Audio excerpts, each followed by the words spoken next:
Bonjour tout le monde. Alors aujourd'hui, je vous fais une petite vidéo parce que je me rends compte qu'il y a de plus en plus de gens qui me consultent parce que ils n'arrivent pas à dire non.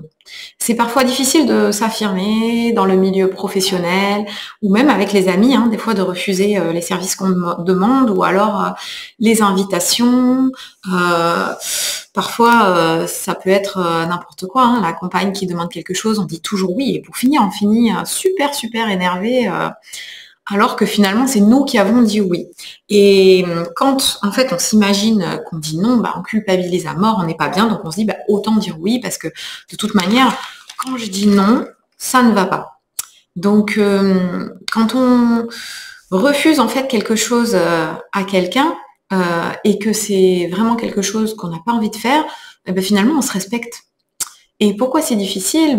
Parce que voilà, il y a tout plein de choses qu'on nous a imbriquées dans l'enfance, qui vient s'immiscer sur le fait de nos peurs, de notre ressenti, de ce que peuvent penser les autres.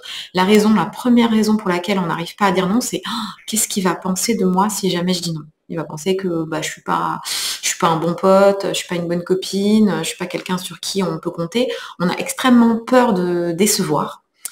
Donc finalement, ce qu'il faut savoir, c'est que en disant non aux autres, d'une certaine façon, on se dit oui à soi-même. Et c'est un petit peu être en accord parce qu'on n'est pas totalement aligné. Je vois beaucoup dans les thérapies de couple, oui, ça fait, par exemple, on reproche quelque chose à quelqu'un qui dure depuis des mois, puis la personne dit oui, mais tu me disais oui, tu me disais pas que ça t'allait pas. Donc vous voyez, ça crée un espèce de conflit intérieur qui vient créer une incompréhension d'une certaine façon. Et ça va être la source d'animosité. Donc voilà comment on peut travailler. On va travailler notamment à aller chercher les raisons voilà, pour lesquelles vous dites vous avez du mal à dire non, mais également les raisons qui vous les raisons qui vous donnent envie en fait de dire ce non, surtout. Pourquoi vous avez envie, c'est intéressant. Et on va travailler en hypnose sur l'affirmation de soi, sur le fait de se respecter, sur la visualisation, sur cette permission finalement qu'on se donne. Parce que donner un vrai non à quelqu'un, ça peut être aussi plus tard lui donner un vrai oui. Lui dire ouais je suis là pour toi et là vraiment je suis là et je t'aide, je n'importe quoi pour ton déménagement, tout ça, mais je le fais avec vraiment beaucoup de d'envie en tout cas. Donc ça c'est important à savoir. Donc avec l'hypnose on travaille très très bien cela. En thérapie systémique également, on va travailler aussi les émotions parce qu'il y a toujours des émotions qui viennent en jeu.